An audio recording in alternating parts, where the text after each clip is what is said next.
Bonjour, bienvenue à cette séance du Conseil municipal de la ville de Baie-Saint-Paul. Déjà la séance du mois de mars, c'est quand même motivant lorsqu'on voit le changement d'heure et l'été qui s'en vient tranquillement mais sûrement.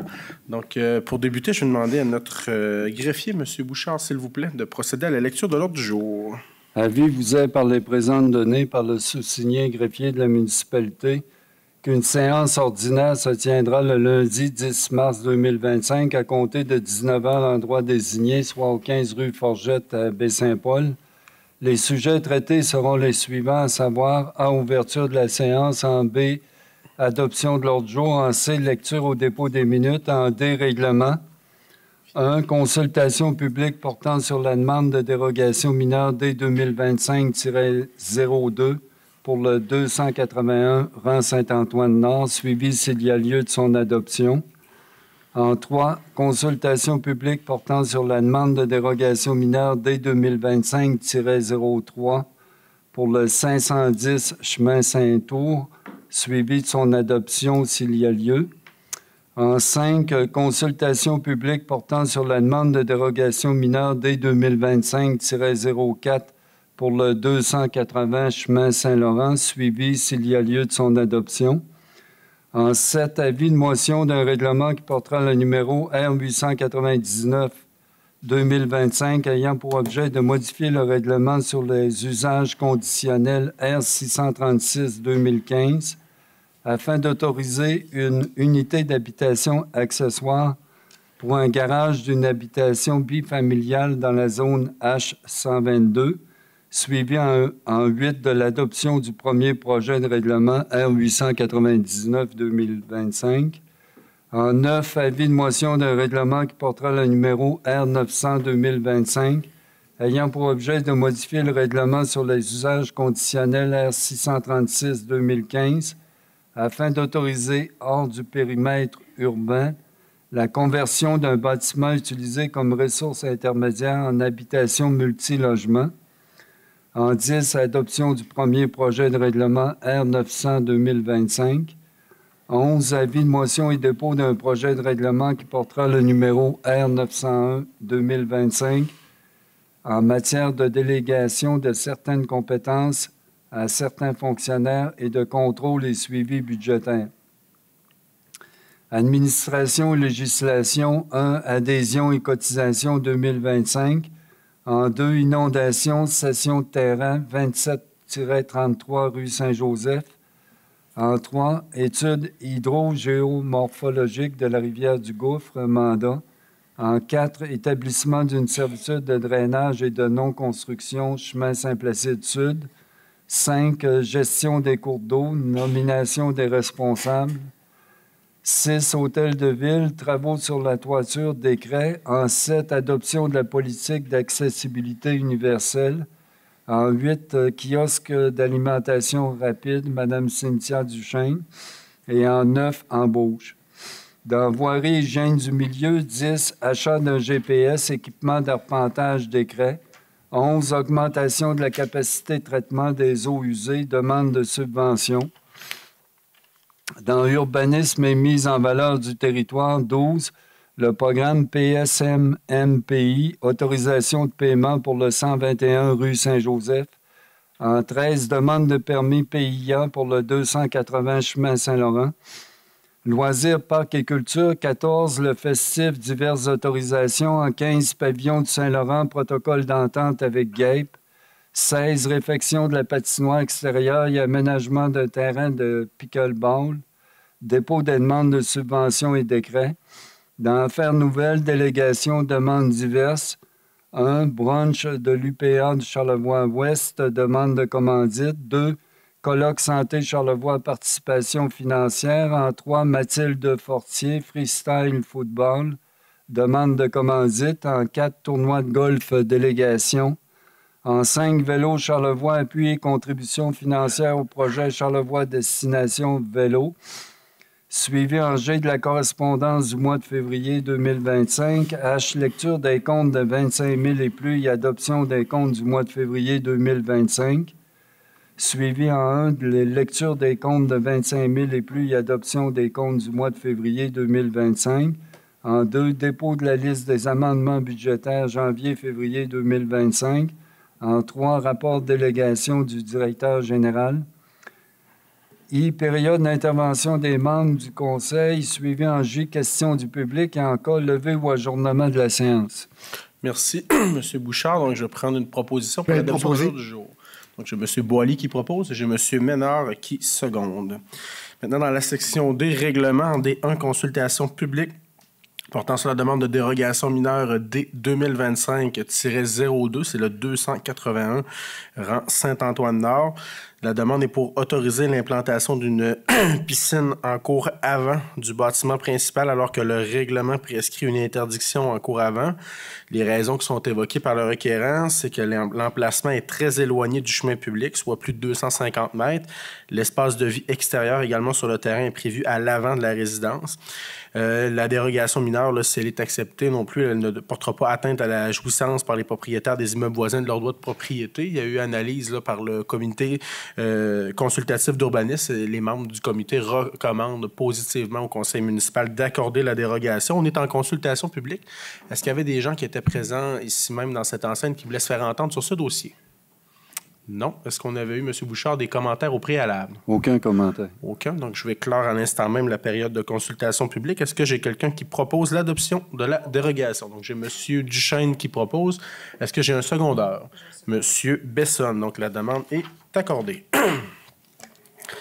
En D3, consultation publique portant sur la demande de dérogation mineure D 2025-03, c'est le 510 chemin Saint-Ours.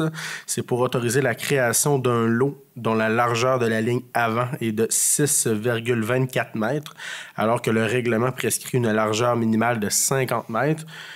Les considérants du requérant, il s'agit du périmètre de 5000 mètres carrés qui fera l'objet d'une demande de reconnaissance de droit à la Commission de protection du territoire agricole.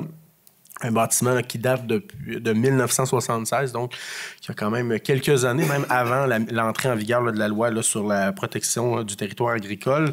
Advenant que le droit soit reconnu par la Commission, la superficie de droit non agricole sera vendue afin que la propriétaire actuelle là, puisse bénéficier d'un apport financier pour subvenir à ses besoins en résidence pour personnes âgées. À l'intérieur du périmètre visé se retrouve la résidence, des bâtiments accessoires, un chemin d'accès, un puiseur, un puits et un tuyau d'alimentation pour le lac. Donc, la partie avant-gauche est également prévue là, pour de nouvelles installations septiques. Comme dans le dossier précédent, si la demande est accordée, le CCU là, est d'avis qu'il ne devrait pas y avoir là, atteinte à la jouissance par les propriétaires des immeubles voisins de leur droit de propriété. Le comité consultatif d'urbanisme recommande également d'accorder cette dérogation. Donc, on est en consultation publique. Est-ce qu'il y avait des gens qui étaient présents qui voulaient s'exprimer sur ce dossier? Non. Est-ce qu'on avait des commentaires au préalable, M. Bouchard? Aucun. Aucun.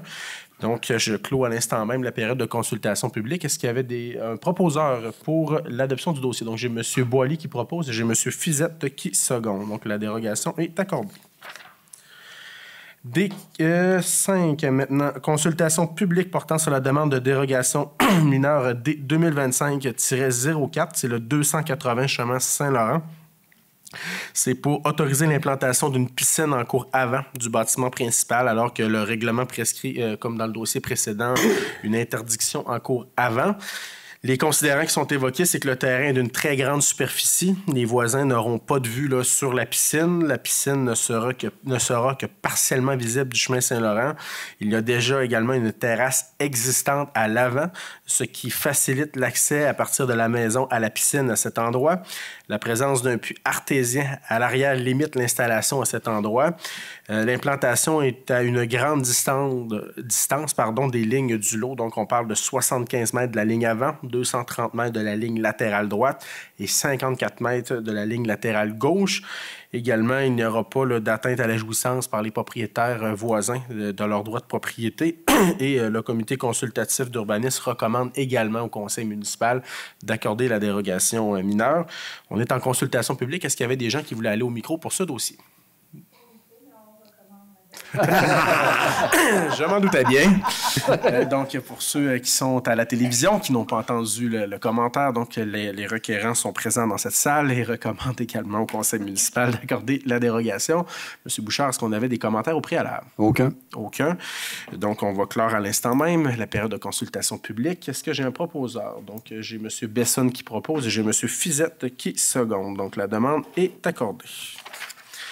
En D7, avis de motion d'un règlement qui portera le numéro R899-2025, ayant pour objet de modifier le règlement sur les usages conditionnels R636-2015 afin d'autoriser une unité d'habitation accessoire, communément appelée les UHA, pour un garage d'une habitation bifamiliale dans la zone H-122. Les unités d'habitation accessoires, on en a déjà parlé abondamment. Des gens qui, par exemple, peuvent décider de reconvertir leur garage en logement ou de faire en sorte d'agrandir leur maison, tout ça, des choses comme ça. Donc, c'est la pénurie de logements, elle touche toutes les municipalités à travers le Québec et il n'y a pas de solution miracle. On se doit de se retrousser les manches et d'essayer de sortir des sentiers battus. Et c'est une des solutions qu'à la Ville de Baie-Saint-Paul, on a décidé de mettre de l'avant. Il y a déjà quelques autorisations qui ont été données. Et bien évidemment, il n'y en a pas plusieurs dizaines, mais il y en a quand même quelques-unes.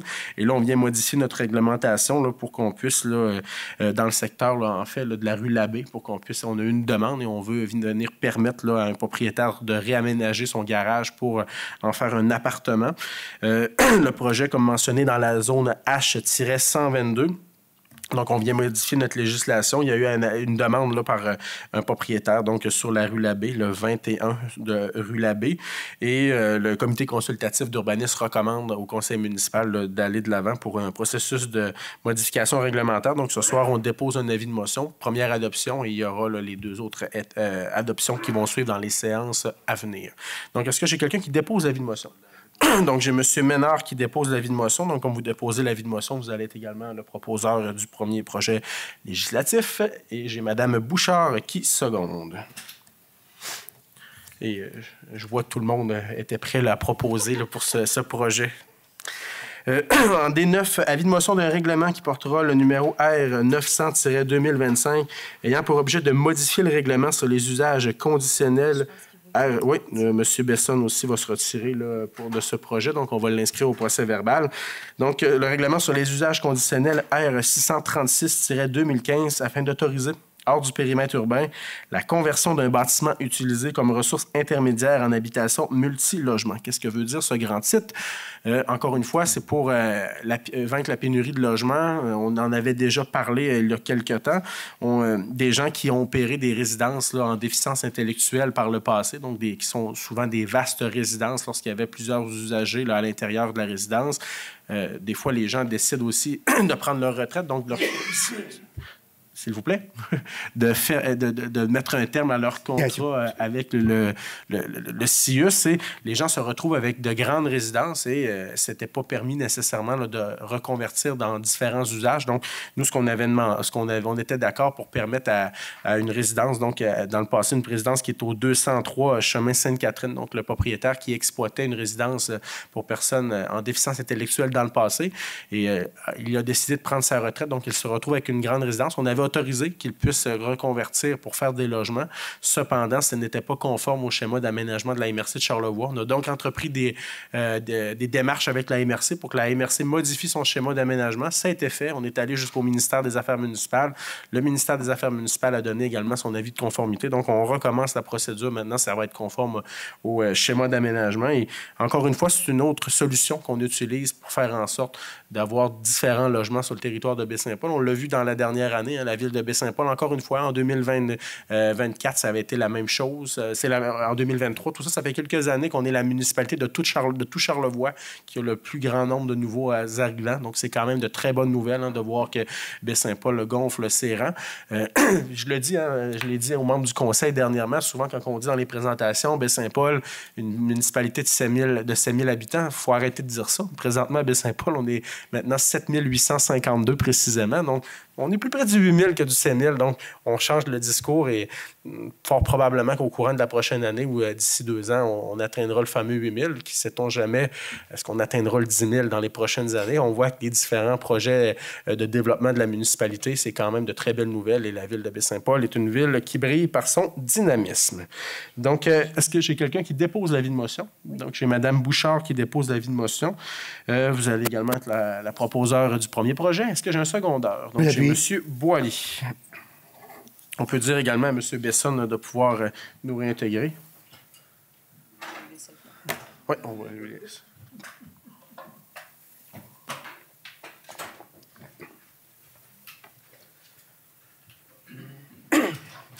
En D11 maintenant. Avis de motion et dépôt d'un projet de règlement qui portera le numéro R 901-2025, règlement en matière de délégation de certaines compétences à certains fonctionnaires et de contrôle et suivi budgétaire. Donc, c'est une mise à jour de notre règlement là, qui permet, là, par exemple, au directeur général de dépenser jusqu'à tel montant, direction générale adjointe, un directeur adjoint, les redditions de comptes qui doivent être effectuées, ce que le service des finances peut faire comme paiement, donc tous les frais fixes, l'Hydro-Québec et autres, tout ça, donc permettre de signer également là, de certaines transactions chez les officiers de justice comme un notaire. Donc, c'est vraiment là, un avis de motion pour qu'on puisse faire l'adoption lors de la prochaine séance. Donc, est-ce que j'ai quelqu'un qui dépose l'avis de motion? Chez M. Ménard. Maintenant, administration et législation. E1, adhésion et cotisation 2025. Donc, c'est l'ensemble des licences et cotisations pour la ville de Baie-Saint-Paul. Donc, dans les différentes conventions collectives et dans les contrats là, avec les différents membres du personnel d'encadrement, on rembourse les différentes cotisations aux ordres professionnels. Donc, ceux et celles qui sont membres, par exemple, de l'Ordre des ingénieurs du Québec, l'Ordre des urbanismes, le barreau, l'Ordre des comptables agréés, tous les différents professionnels qu'on a au sein de l'organisation. Il y a différentes licences. Donc, on en a pour 190 734,27. Si on regarde les licences, là, il y a juste à Microsoft, on a 41 000 à Microsoft de ce montant. On parle avec Tourisme Charlevoix aussi, là, toutes les annuités, tout ça, 27 926 et 32 853 là, pour le réseau Biblio. Donc, il y a quand même de grandes factures là, qui expliquent ce grand montant. Hein. On n'est pas encore rendu à des frais là, aux ordres professionnels là, de 25 000 par année. Donc, est-ce que j'ai quelqu'un qui en fait la proposition? J'ai M. Fizette qui propose et j'ai M. Boily qui seconde. E2, inondation, cession de terrain, 2733 rue Saint-Joseph. Donc, c'est la dernière, en fait, démolition là, qui aura lieu là, prochainement, donc possiblement au printemps. Donc, une démolition suite aux inondations du 1er mai 2023. Évidemment, c'est au coût de 1 $ que le terrain est cédé à la ville. Les frais de notaire et d'arpentage sont aux frais de la ville de Baie-Saint-Paul. La démolition et la remise en état du terrain là, doit être à la satisfaction de la ville. On voit les photos à l'écran, une propriété là, de M. Dumont. On avait autorisé la démolition là, lors de la précédente là, audition du comité de démolition et l'acte de cession là, sera signé là, chez le notaire là, lorsque le terrain sera remis en état là, satisfaisant à la ville. Hein, lorsqu'il y a une démolition par la suite, nos équipes de la ville y vont et il y a un certificat qui est délivré que le terrain là, est en bonne et due forme. Et évidemment, c'est pour autoriser également le maire et le greffier à pouvoir là, passer chez le notaire pour signer la transaction. Est-ce que j'ai un proposeur? J'ai M. Ménard et j'ai M. Fizette qui seconde. E3, études hydro-géomorphologiques de la rivière du Gouffre. Évidemment, c'est encore ensuite du 1er mai 2023. On poursuit là, les différentes études sur les différents cours d'eau de la ville de Baie-Saint-Paul. On le disait, hein? On a parlé abondamment de la rivière du Gouffre, mais ce n'est pas exclusivement ce cours d'eau. On parle aussi là, de la rivière du Bras, du Nord-Ouest. On parle également de la rivière des Mares. Donc, c'est l'ensemble des cours d'eau de la ville de Baie-Saint-Paul qui sont étudiés. Il y a certaines études qui sont arrivées. Il y en a d'autres qu'on débute. Il y a des compléments d'études aussi qui sont demandés. Et là, vraiment, cette étude, là, ce sera plus pour le secteur là, derrière la rue Clarence-Gagnon, la rue Morin. Donc, c'est vraiment ce secteur-là là, qui sera davantage étudié avec cette étude. Donc, c'est un montant de 133 360 $. C'est subventionné là, à 75 % par le programme là, du ministère des Affaires municipales. Donc, est-ce que j'ai quelqu'un qui en fait la proposition? J'ai Mme Bouchard qui propose et j'ai M. Besson qui seconde. En E4, établissement d'une servitude de drainage et de non-construction pour le chemin Saint-Placide Sud. C'est des travaux là, qui ont eu lieu l'été dernier en lien avec le programme d'aide à la voirie locale là, du ministère des Transports là, sur le chemin Saint-Placide. Et on y va là, pour que la ville puisse avoir une servitude pour notamment et non limitativement, la construction, l'entretien, le maintien et la reconstruction du talus de stabilisation et des travaux en lien avec le captage et le drainage des eaux de ruissellement provenant des terrains, chemins et fossés en amont du talus. Donc, est-ce que j'ai quelqu'un qui en fait la proposition? J'ai M. Boily, j'ai M. Duchesne qui seconde. En E5, gestion des cours d'eau, nomination des responsables, mise à jour. Donc, c'est pour mettre à jour avec le ministère de l'Environnement nos différents responsables des cours d'eau à la ville. Donc, entre autres, on a la direction générale, nos directeurs, là, nos gestionnaires aux travaux publics, services d'urbanisme. Donc, on vient mettre à jour nos responsables des cours d'eau. On sait que les cours d'eau, c'est une responsabilité qui est partagée. Et au niveau municipal, on a quand même là, une grande responsabilité là, avec des délégations de pouvoir de la MRC. Donc, est-ce que j'ai quelqu'un qui en fait la proposition? Monsieur Ménard qui propose et j'ai Mme Bouchard qui seconde. 6, Hôtel de Ville, travaux sur la toiture. Donc, il y a un petit bris d'eau qui avait eu lieu là, il y a déjà quelques années. Donc, juste sur la face latérale du bâtiment. Et il y avait une petite infiltration d'eau. Donc, il y avait eu des travaux, on va dire, temporaires. Mais là, on vient refaire le plus, stabiliser le tout. Là. C'est un montant qui est quand même, là, somme toute, modeste. Là. On parle de 10 800 $. Donc, c'est le service des travaux publics qui en sera responsable. Et ce qu'on veut, c'est vraiment là, éviter la dégradation du bâtiment. Donc, on y va avec un règlement par appui. Est-ce que j'ai quelqu'un qui en fait la proposition? J'ai M. Besson et j'ai M. Duchesne qui seconde. E7, adoption de la politique d'accessibilité universelle, donc un document qui a été travaillé au courant des derniers mois. On l'a eu aussi en lecture dans les caucus pléniers. Hein. Ça, je le rementionne ce soir, mais des fois, on le mentionne. Hein, quand on arrive ici à l'étape législative, on n'a pas tant de discussions, puisque les discussions ont lieu au préalable en comité et en séance du caucus plénier. Donc, c'est là que les différents fonctionnaires de la ville viennent présenter les dossiers. Par la suite, il y a questions, commentaires des élus. On nous ramène le dossier des fois en deuxième lecture. Tout ça, et par la suite, là, ça vient ici pour adoption. Donc, c'est une politique qu'on veut pour que ça soit accessible là, aux personnes là, à mobilité réduite dans nos différents bâtiments de la ville, nos infrastructures. Donc, lorsque je parle d'infrastructures, je parle de nos parcs, je parle de nos trottoirs, les bâtiments municipaux comme l'aréna. Bien évidemment, on a encore certains travaux à effectuer. Ce n'est pas tous les bâtiments de la ville là, qui sont accessibles pour les personnes à mobilité réduite. Si je pense ici, dans cette enceinte, l'hôtel de ville, c'est quand même possible. Lorsque je regarde l'aréna, on a fait de beaux efforts, mais il reste, entre autres, le carrefour culturel, le Paul Médéric. Est-ce qu'on annonce que demain matin, on va refaire le carrefour? La réponse est non. On va y aller graduellement au courant du temps. Je pense que comme administration, on ne peut pas se faire reprocher de ne pas avoir investi au sein des infrastructures dans notre mandat. Hein. On a quand même refait l'aréna, on a refait différents tronçons routiers, on a travaillé fort également. Il y a eu toute la construction du pavillon Saint-Laurent, il y a eu la biomasse qui avait été lancée dans la précédente administration, mais qu'on a quand même finalisé. On a travaillé sur la caserne d'incendie. Donc, en matière de bilan des infrastructures, je pense qu'on a quand même investi passablement, mais il reste encore là, des travaux à effectuer. Donc, évidemment, au courant des prochaines années, on va continuer dans cette veine-là.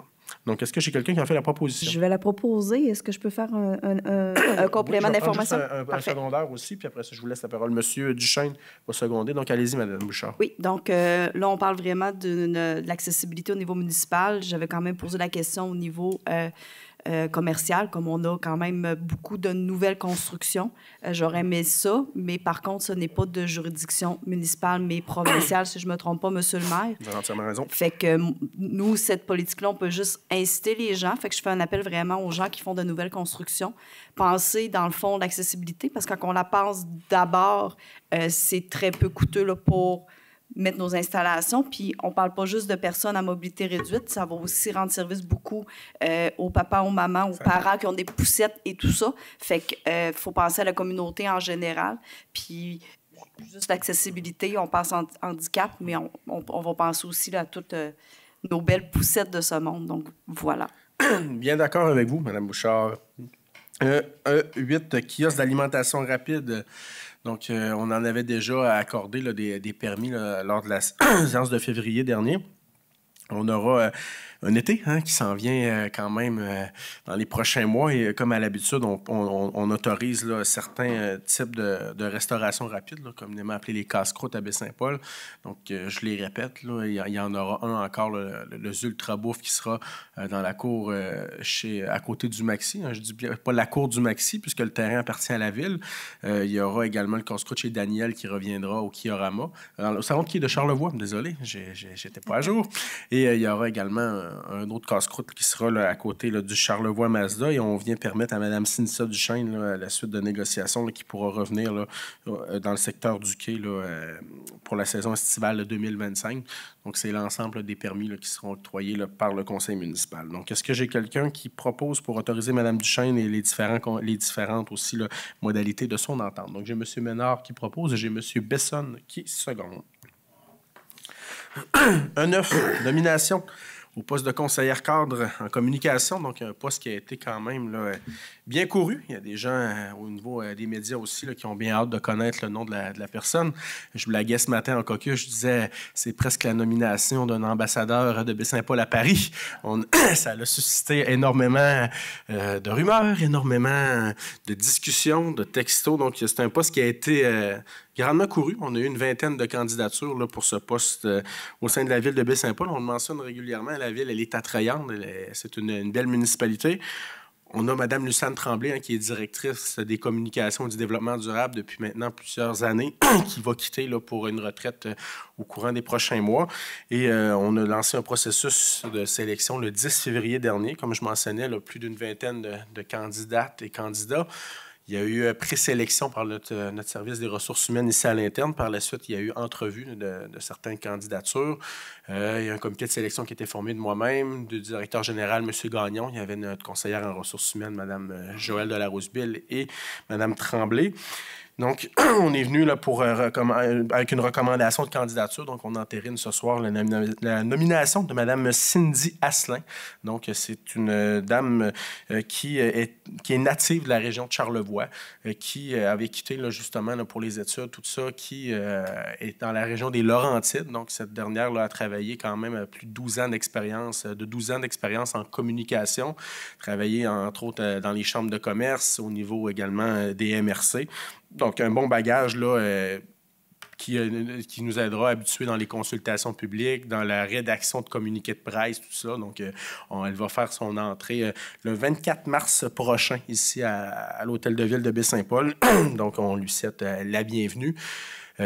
Sinon, c'est une entente là, pour type là, de conseillère cadre en communication. Dans le passé, on avait un poste de direction des communications et on a revu l'organigramme, on a revu également les différentes tâches. Donc là, le poste de direction là, aux communications et développement durable sera aboli là, avec le départ à la retraite de Mme Tremblay et c'est plutôt là, un poste de conseillère cadre en communication qui est affiché pour ce volet. Donc, on autorise également par cette résolution donc le maire et le directeur général à pouvoir signer son contrat de travail.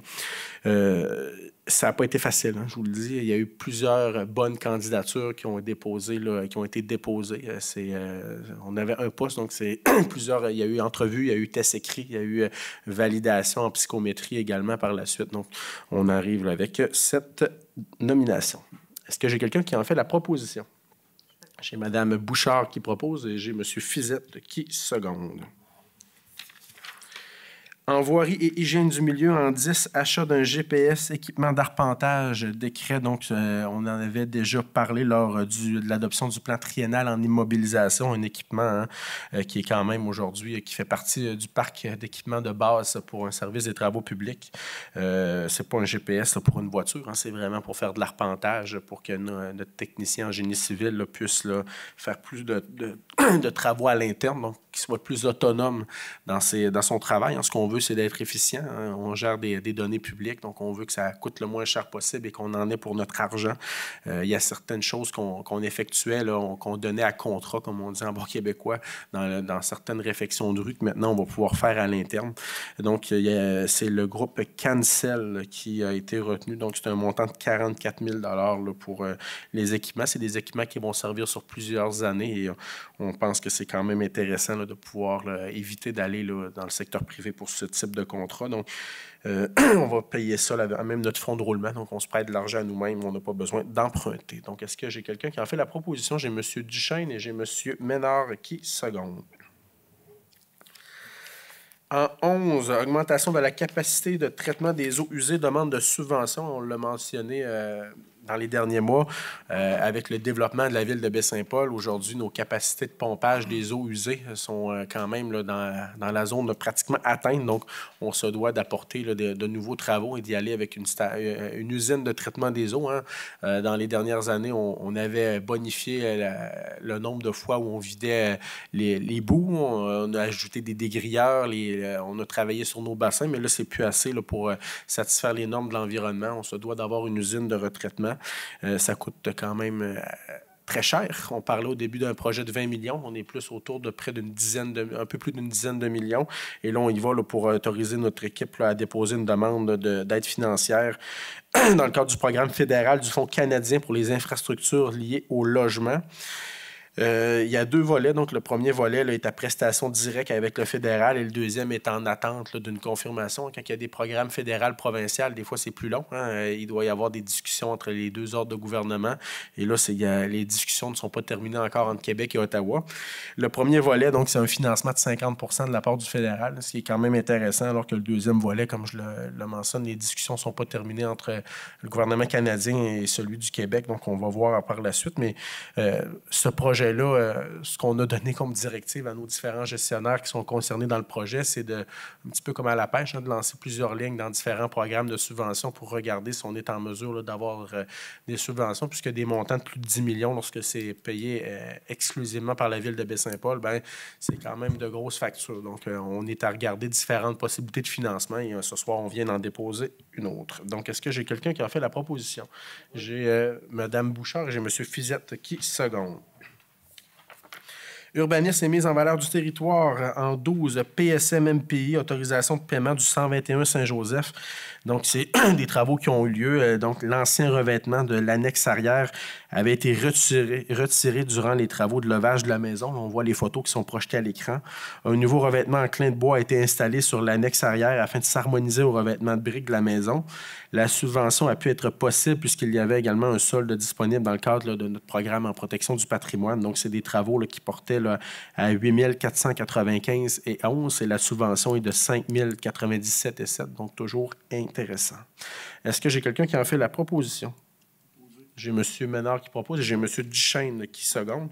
Évidemment, là, le service d'urbanisme, par le biais de notre agent patrimoine, là, est passé dans le dossier et avait validé les différentes factures et recommandait là, le paiement de la facture. En 13, demande de permis PIA pour le 280 chemin Saint-Laurent. Donc, c'est en continuité là, avec la demande de dérogation mineure là, en début de séance. C'est pour l'installation d'une piscine hors terre avec plateforme d'accès rattachée à la terrasse existante. On voit les photos qui sont projetées à l'écran là, en ce moment même. Dimension de 7,3 mètres là, par 4,6 mètres de long et une hauteur de 1,3 mètres. Recouvrement de la piscine de plastique imitation bois, plateforme d'accès en bois traité. Donc, ça correspond là, à nos différents règlements là, sur la protection, sur l'aménagement. Et le comité consultatif là, d'urbanisme nous recommande encore une fois là, d'accorder le permis. Donc, est-ce que j'ai quelqu'un qui en fait la proposition? Donc, j'ai M. Boily qui propose et j'ai M. Besson qui seconde. Donc, le permis sera octroyé. Loisirs, parcs et culture, en 14, le festif, diverses autorisations. Lorsqu'on parle de l'été qui s'en vient, mais c'est synonyme également de notre festival, le festif qui s'en vient. Ce soir, là, je les nommerai pas, puisqu'il y en a plusieurs dizaines, mais c'est différentes autorisations là, qui sont délivrées par la ville. Tous les événements également à la scène Desjardins, hein, qui est dans la cour de l'ancienne école Thomas Tremblay, maintenant pavillon Jacques-Saint-Gelais-Tremblay. Et on vient permettre les activités sur ce site. Le parvis du côté à côté du carrefour culturel. Il y a différents sites également, des après-festifs, comme on appelle, durant la nuit. Il y a des spectacles surprises, le parc de la Virois, les différents sites. Donc, on vient autoriser les fermetures de rue. Il y a plusieurs autorisations qui sont données. Il y a un comité également là, où M. Ménard siège en ma compagnie. Il y a différents gestionnaires de la ville et nos représentants sont ceux du festif. Et on a eu une rencontre la semaine dernière pour analyser les différentes demandes du festif et on vient là, pour autoriser ce soir différentes autorisations et il y aura également là, lors de prochaines séances encore d'autres autorisations qui seront délivrées. Est-ce que j'ai quelqu'un qui en fait la proposition?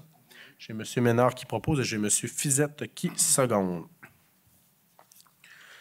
E15, Pavillon Saint-Laurent, protocole d'entente avec GAIB. Donc, GAIB, c'est l'organisme à but non lucratif là, qui est responsable d'assurer l'animation là, du Pavillon Saint-Laurent. Ça a débuté cette semaine. On avait une période là, pour la semaine de relâche, donc la première semaine de mars, où il y avait de l'animation au Pavillon Saint-Laurent. Ça va reprendre en juin. Donc, durant le mois de juin, c'est les week-ends. Donc, je crois que c'est du vendredi au dimanche. Et pour la période de juillet-août, c'est 7 jours sur 7, alors que durant l'automne, là, ce sera là aussi là, exclusivement les week-ends. Donc, c'est un montant de 49 037 $ qui sera à pourvoir là, à l'organisme. Donc, est-ce que j'ai quelqu'un qui en fait la proposition? J'ai M. Fizette qui propose et j'ai comme secondaire M. Boily. En 16, réfection de la patinoire extérieure et aménagement d'un terrain de pickleball, dépôt de demande de subvention et décret. C'est marqué un terrain de pickleball, mais finalement, c'est 4 terrains de pickleball. Là, c'est un sport qui est en augmentation, de plus en plus de gens là, qui pratiquent ce sport. Présentement, c'est intérieur du côté du centre éducatif Saint-Aubin là, en période hivernale. Et pour l'été, là, on sera en mesure d'avoir des terrains extérieurs. La patinoire qui est derrière le centre éducatif Saint-Aubin, elle a plusieurs années de vie.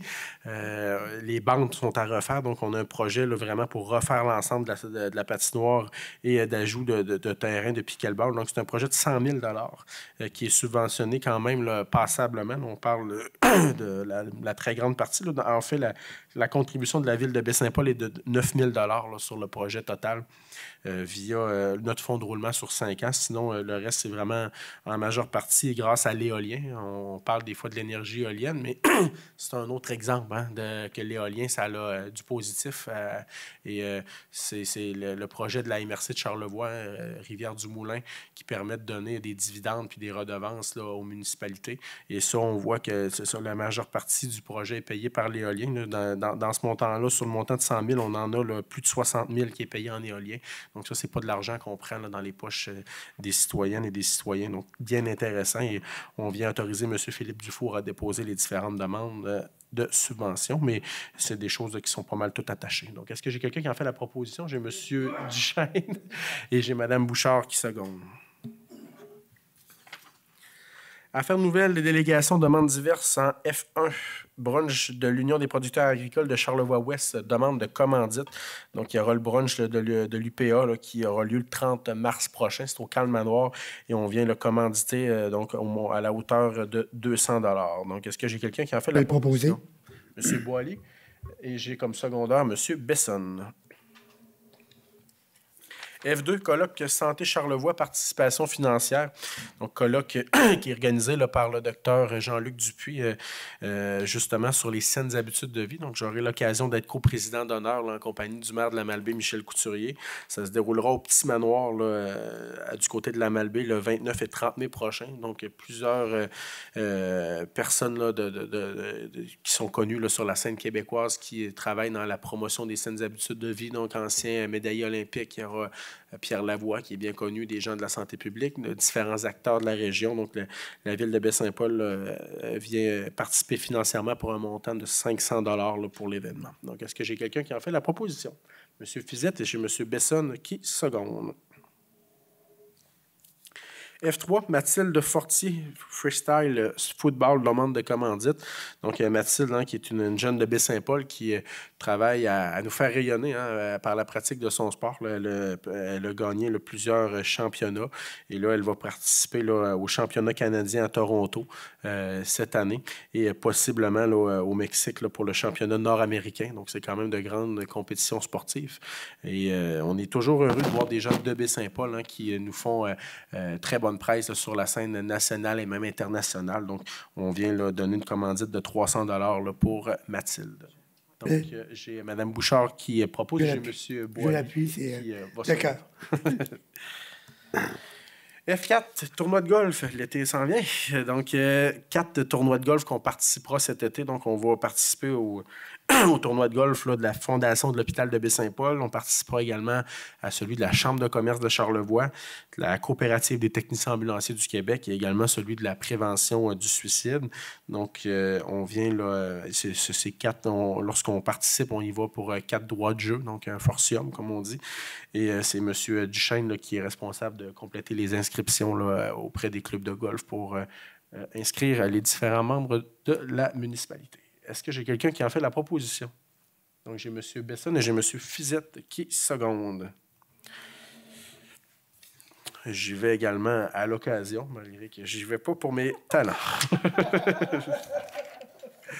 En F5, Vélo Charlevoix, appui et contribution financière au projet Charlevoix Destination Vélo, donc un projet de Vélo Charlevoix. Hein, Vélo Charlevoix, qui est un organisme à but non lucratif présent sur notre territoire, qui travaille l'organisation des sports cyclistes, hein, qui a 2 volets, autant vélo sur route que vélo de montagne. Ils ont le volet des grands rendez-vous cyclistes de Charlevoix. Lorsqu'on a le Grand Prix cycliste sur route, on a également des épreuves là, d'envergure qui ont lieu là, au camping de Génévrier, donc des coupes canadiennes, coupe québécoise.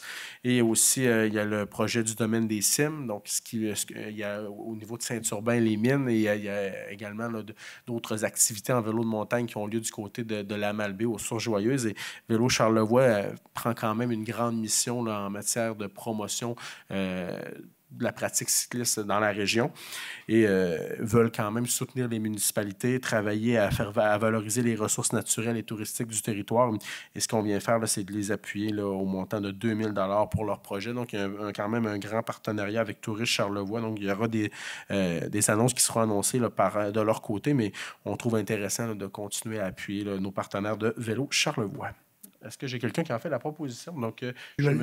Boily qui propose, puis j'ai M. Fizette qui seconde.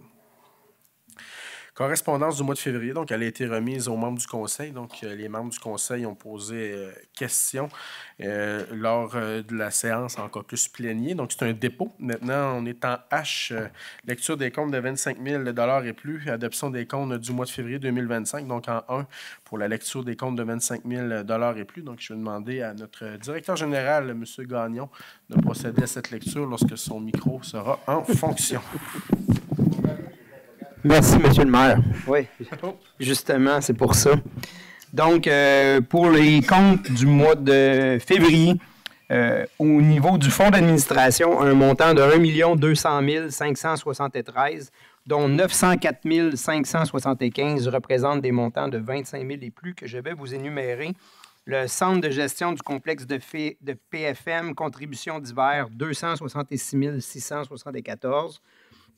Le centre de gestion du complexe PFM au niveau de la biomasse, c'est notre entente là, au niveau de l'employé qui travaille là-bas, 27 594. Les entreprises Jacques Dufour et Fils, contrat de déneigement, le paiement 4 de 6, 188 939,81. Le FQM Assurance, la police d'assurance de la ville, un montant de 389 269. Et Hydro-Québec, plusieurs bâtiments, un montant de 32 097. Et au niveau des dépenses du fonds d'immobilisation, c'est un très petit mois, 47 446, dont aucune dépense de plus de 25 000, pour un grand total de 1 245 899. Il y a aussi le dépôt la liste des amendements budgétaires qui vous a été faite et le dépôt du délégation pour les paiements que j'ai dû effectuer là, avec l'autorisation du règlement. Dites-moi, délégation, c'est un dépôt aussi, ça, hein? OK, bon. Fait que la lecture des comptes, je vais y aller avec une réseau, donc on va prendre un proposeur. Donc, j'ai M. Besson qui propose et j'ai M. Duchesne qui seconde. Donc, adoption des comptes est effectuée. Les 2 autres, ce sont des dépôts comme M. Gagnon vient de mentionner. Nous voilà maintenant à la période d'intervention des membres du conseil. Donc, est-ce que j'ai des membres du conseil? On va y aller de ce côté-ci. M. Besson, avez-vous à prendre la parole? Non. M. Fizette? Oui. Alors, je viens vous partager des éléments de mes lectures récentes concernant la problématique du changement climatique, qui affecte évidemment tout le monde. Bien que nous le sachions, il est important de nous le rappeler, mais aussi d'en parler pour rejoindre tout le monde. D'entrée de jeu, il importe de dire que le meilleur moyen de ralentir la crise climatique et de l'inverser, c'est de cesser de la produire. on sait très bien que c'est illusoire de prétendre que nous pouvons y arriver totalement. D'où, évidemment, s'orienter pour s'adapter. Les scientifiques soutiennent que nous devons nous adapter, sinon la crise climatique nous mènera à une grande extinction de masse et que ce n'est pas la planète qu'il faille sauver, mais nous-mêmes, puisqu'elle nous survivra comme de nombreuses espèces qui réussiront à l'adaptation et qui évolueront. Dans les faits, la planète se réchauffait déjà comme le précisent les analyses du phénomène, mais comme ils nous le font comprendre, elle se réchauffait à un rythme qui permettait à l'évolution de suivre son cours normal. Les observations scientifiques nous précisent que la crise climatique que nous connaissons présentement porte les indicateurs qui le montrent. La biodiversité s'appauvrit, les espèces peinent à se maintenir jusqu'à disparaître et on peut voir poindre à l'horizon notre propre déclin. Les études démontrent également que la crise climatique puise sa force à même notre mode de vie, que l'activité humaine est la cause de l'accélération du réchauffement et que son processus prend la vitesse du fait de notre mode de vie.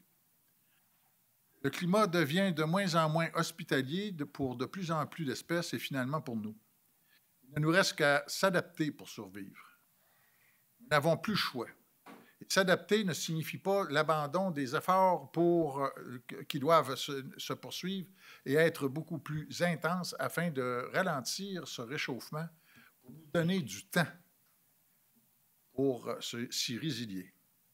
Autrement, tout continuera à s'accélérer jusqu'au point où il deviendra impossible de s'adapter. Notre ville se trouve la mieux positionnée pour mettre de l'avant des interventions au profit de l'adaptation de notre milieu afin de relever le défi et de garantir une certaine qualité de vie malgré les dérèglements climatiques, tout en poursuivant ses activités et ses services en dépit des crises, des inondations et des tempêtes. Il lui importe de prendre des décisions pour le bien collectif, mais il n'en demeure pas moins que sa réussite réside, entre autres, en la participation des citoyens. Sans des actions significatives vers la résilience de notre ville, avec une capacité à se maintenir, à se développer malgré les chocs extérieurs et à aspirer à une forme de prospérité, notre ville n'aurait d'autre choix que de s'inscrire dans un mode d'injection massive de fonds publics, disons-le fort limité, pour faire face aux crises. On ne peut pas chaque fois hausser l'endettement de notre ville pour pallier notre incapacité d'adaptation, ce qui se retournerait contre nous. La dette croîtrait à un rythme impossible à soutenir et notre milieu demeurerait vulnérable au changement climatique. Il faut offrir aux décideurs la marge de manœuvre requise pour mettre en place des vraies mesures d'adaptation. L'espèce humaine est programmée pour résister au changement. Notre mode de vie est la cible directe des transformations à accomplir pour ralentir le réchauffement climatique afin de nous donner le temps requis pour anticiper les chocs à venir, pour mieux les prévenir ou les encaisser et de s'y résilier convenablement. Il s'agit d'une responsabilité individuelle et collective. 2020-2023 nous ont fait vivre la pandémie et les inondations qui ont été de bonnes représentations générales pour nous faire découvrir les limites de l'acceptation individuelle et pour nous conduire vers des compromis pour l'intérêt collectif. On peut critiquer la justesse ou l'efficacité des mesures, mais le fondement des décisions politiques demeure l'intérêt collectif dans des considérations de la liberté individuelle et de la liberté démocratique et collective. Je termine en disant que s'opposer au changement nécessaire, c'est défendre un système qui a montré son échec et qui nous mène chaque jour plus près du gouffre. Ensemble, jeunes et moins jeunes, à nous d'y voir. Merci. Monsieur Fiset, Monsieur Ménard. Non, Madame Bouchard. Oui, je vais juste faire peut-être donner un petit peu d'informations. Comme vous le savez, on a une micro-maison maintenant à Baie-Saint-Paul qui est dédiée à l'itinérance. Je pense qu'il y a beaucoup de questionnements. Je vais vous donner quelques informations par rapport à ça. Vous le savez que je suis également directrice du Centre communautaire Pro-Santé. C'est le Centre communautaire qui gère, en fait, là, la mini-maison, donc les gens qui y sont hébergés. Il y a des gens qui ont vu des voitures dans la cour. L'itinérance. L'itinérance n'est pas nécessairement juste les personnes qu'on voit sur un banc de parc, qu'on voit traînant un gros sac de poubelle et dormant dans une boîte de carton. Nous avons des gens qui, après plusieurs, je dirais pas bad luck, là, mais des choses qui leur arrivent dans leur vie, on ne se relève pas tous de la même façon, on n'a pas tous les outils nécessaires. Parfois, on se retrouve à la rue suite à plainte, des fois, de mauvaises décisions. Et dans certains cas, la voiture leur sert d'hébergement. Leur voiture, des fois, c'est la seule chose qui leur reste, qui est payée, qui est à eux. Puis, ben, la mini-maison sert vraiment et jusqu'à présent, on est à notre 5e personne hébergée dans la mini-maison et ce sont tous des gens qui n'avaient, la plupart, plus une scène dans leur compte, plus de lieux et pratiquement plus de biens. On a eu sur les personnes hébergées 2 personnes qui avaient encore leur voiture, qui dormaient, mais vous comprendrez qu'à moins 30, moins 25 ou moins 20, dormir dans une voiture, ce n'est pas adéquat. Il ne faut pas oublier que derrière ces personnes-là, c'est des êtres humains qui ont eu des familles, des êtres humains qu'il faut prendre soin. Des fois, les gens vont juger aussi les mauvais choix qu'ils ont faits. Nous, notre rôle, ben, c'est juste de préserver ces gens-là, leur santé. Et juste le fait, les premiers jours, qu'ils puissent prendre une douche, qu'ils puissent laver leurs vêtements, qu'ils puissent être à la chaleur, qu'ils puissent se nourrir, ça leur permet de reprendre des forces pour pouvoir faire les démarches, pour pouvoir s'en sortir. Parce que quand on n'a plus d'endroit, qu'on se promène d'un lieu à l'autre, qu'on essaie de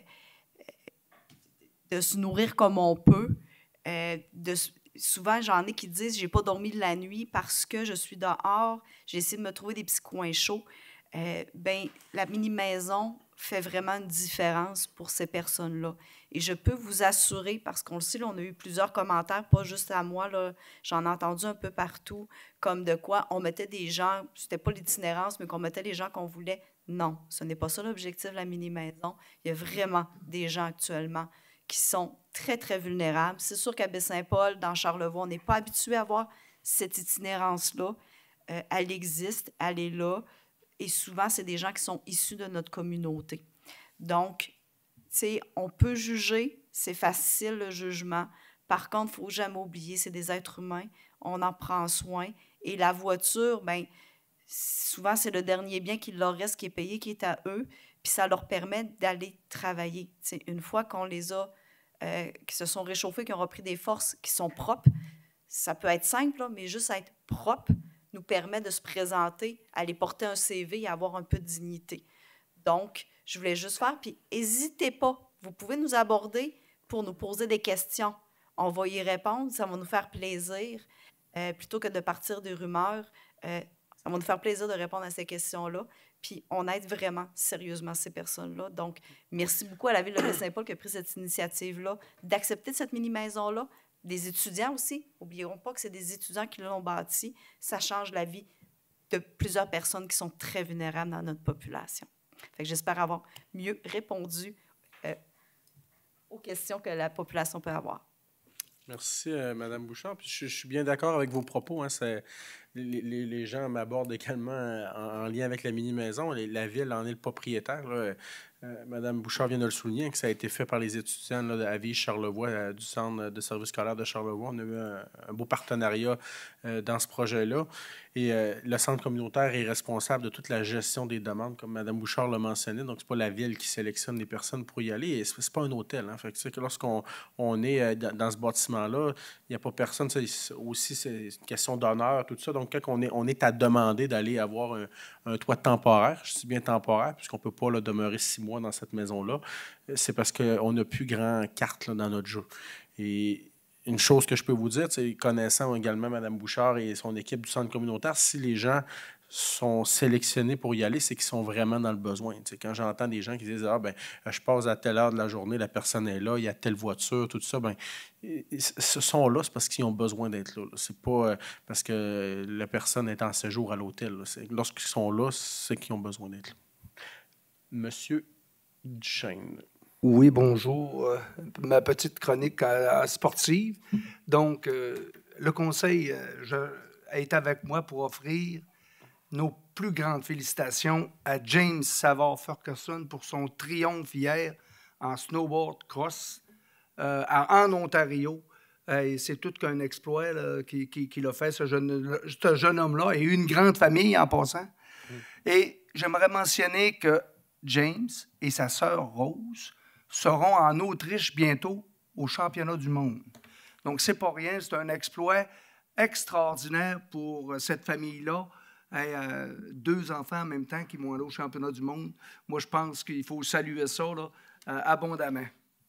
Ça, c'était ma première. Ma deuxième, je vais les montrer, le Rorcal M13B, je vais chercher le nom, à Saint-Ambroise-de-Falardeau, qui ont gagné leur tournoi. Ils ont accordé 4 buts et ils en ont marqué 26. Donc, encore là, un bel exploit de nos jeunes, de leurs parents, parce qu'il faut le souligner, les parents sont toujours en arrière, et de leur entraîneur. Bravo à tous ces jeunes-là qui grandissent à travers le sport. Merci beaucoup. Oui, bravo à toutes les personnes, vous le dites, hein, M. Duchesne, bravo à toutes les personnes qui gravitent autour de ces jeunes. Il y a une phrase qui a été mentionnée il y a quelques décennies, mais pour qu'un enfant grandisse, il faut tout un village. Hein. Fait que toutes les personnes qui gravitent autour de ces jeunes-là, que ce soit les parents, les entraîneurs sportifs, les bénévoles lors des compétitions sportives, tout ça, bien, merci d'être là, hein, puisque sans tous ces gens, on ne pourrait pas offrir là, cette nomenclature d'activités sportives. Monsieur Boily, donc ça va pour vous. On est maintenant à la période de questions du public. Est-ce qu'il y avait des gens dans la salle qui voulaient aller au micro? Non. Est-ce qu'on avait eu des questions là, avant la séance, M. Bouchard? Donc, ça complète notre séance du conseil. Donc, on va se retrouver en avril prochain. Est-ce que j'ai un proposeur? Donc, j'ai Mme Bouchard et j'ai M. Fizette. Merci. Bonne soirée.